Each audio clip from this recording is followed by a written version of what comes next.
मेरे प्रिय श्रोतृवर्ग, मैं दो सुभाषित सुन रहा हूँ। एक तो है वसुधैव कुटुंबकम और दूसरा है भुक्त्वा शतपदम गच्छेत। आज इन दोनों सुभाषितों का रहस्य खोलूंगा। वसुधैव कुटुंबकम यह कोई धर्मशास्त्र नहीं है, न वेद है न पुराण है। यह किसी पंडित ने कहा है। और क्यों कहा? वो विवाह नहीं कर रहा था, तो लोगों ने कहा कि भाई विवाह क्यों नहीं करते हो? तो कहता है अपने मित्रों से जिन्होंने पूछा कि अरे भाई, विवाह करके एक ही नाद में खाना, एक ही जगह की यही मेरा है और कोई नहीं है। ये तुम लोग कर सकते हो क्योंकि तुम लोग लघु चेता हो, छोटी बुद्धि वाले। जानते हो, अयम निजः परो वेति गणना लघु चेतसाम उदार चरितानांतु वसुधैव कुटुंबकम। मैं मस्त मौला हूँ, हर जगह हमारा भोजन तैयार रहता है, हमारे सुख के साधन तैयार हैं, हम एक के साथ बंध कर क्यों रहें?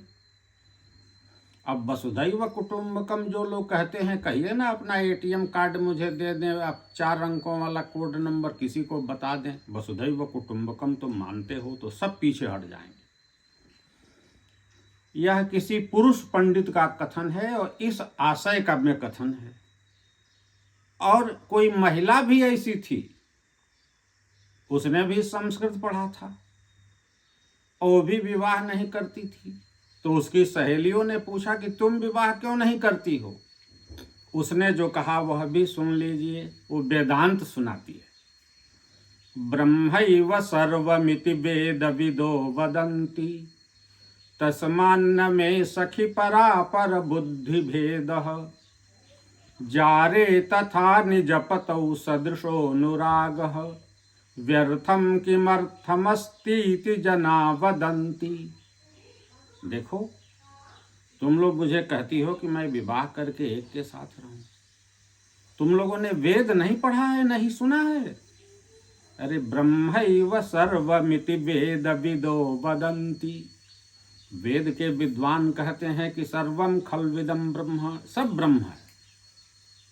मैं भी ब्रह्म, तुम भी ब्रह्म, अपना पति भी ब्रह्म, पर पुरुष भी ब्रह्म, अब्रह्म एक है। तो जब एक ही है तो चाहे अभेद बुद्धि से मैं किसी के साथ भी रह सकती हूँ। इसीलिए अपने पति में अथवा दूसरे के पति में मैं समान रूप से व्यवहार करती हूँ। ये स्त्री का कथन है।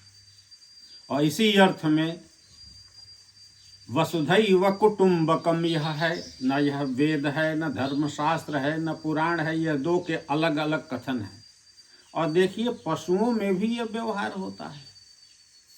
बैलों को कुछ नाक में नकेल डाल करके नाद में सानी खिलाया जाता है, तुमको यहीं रहना है, हल चलना है। कोई बैल ऐसा भी होता है कि उस पर त्रिशूल और चक्र से उसको दाग करके साढ़ छोड़ देते हैं। वह साढ़ घूम घाम करके सभी खेतों में खाता है, उसका कोई एक न नाद है न खेत है। तो इसी आशय में ये कथन है। यह न कोई धर्मशास्त्र है, न वेद है, न पुराण है। ये दो मन चले स्त्री पुरुष का अलग अलग कथन मैंने आपको सुना दिया। 80 के दशक में एक समाचार छपा था, समाचार पत्रों में मीडिया को इंटरव्यू दिया था। उस समय अभी दूरदर्शन नया नया चला था, केवल एक ही दूरदर्शन था भारत सरकार का। बाद में समाचार चैनल आ गया। उसके बाद से प्राइवेट तो आज सैकड़ों कई सौ चैनल हैं, वो चल रहे हैं। तो एक फिल्मी हीरो था, उसने विवाह नहीं किया। तो मीडिया वाले ने पूछा कि भाई विवाह क्यों नहीं करते हैं आप? तो कहते हैं, एक बताओ, खटाला में जब दुग्ध मिल जाए और जेब में पैसा हो तो भैंस बांध कर आ गोबर फेंकने, आ मूत साफ करने का, आ लहना डालने का कष्ट मैं क्यों झेलूं? जिसके लिए विवाह करना है, खटाले में दुग्ध उपलब्ध है। ऐसे ही छपा था उसका संदेश। तो ये कोई धर्मशास्त्र नहीं है, कोई आदर्श वाक्य नहीं है, और जिसने जिस आशय से कहा वो मैंने आपको समझा दिया। और एक बात है, स्वास्थ्य लाभ के लिए लोग कहने लगे हैं भुक्त्वा शतपदम गच्छेत। यह आयुर्वेद का वाक्य नहीं है। और किसका है सुन लीजिए। साहित्य विभाग में 2 विद्यार्थिनियां पढ़ती थी, आज दोनों का विवाह एक ही पुरुष से हो गया। उसका 2 मंजिला भवन था, सोने का व्यापार करता था, दुकान थी उसकी। अब जब दुकान रात को बंद करके आवे तो 2 मंजिला था, एक को निचले में रख दिया था, दूसरी पत्नी को ऊपर में रख दिया था, तो नीचे ही खाना खा करके सो जाता था। और उस समय भोजन बनता था वो लकड़ी वाले चूल्हे पर, चूल्हा में कोयला होता था, तो ऊपर वाली आई, कोयला उठाया चूल्हा से और दीवार में लिख दिया भुक्त्वा शतपदम गच्छेत। अब लक्षणा व्यंजना कुल पढ़ते हैं ना साहित्यिक वे, तो उसने लक्षणा व्यंजना से बचाया, मैंने खा करके सीढ़ी चढ़कर ऊपर चले आओ। नीचे वाली ने देखा कि अरे ये तो ऐसा लिख गई, तो उसने भी कोयला उठाया और दूसरा चरण लिख दिया यदि सज्जिया न विद्यते। भाई खा करके 100 कदम तब न चले जब सज्जिया न हो, और यहाँ सज्जिया जहाँ है वहाँ ऊपर क्यों कोई 100 कदम चढ़ेगा। वो रात भर प्रतीक्षा करती रही कि ये आया नहीं,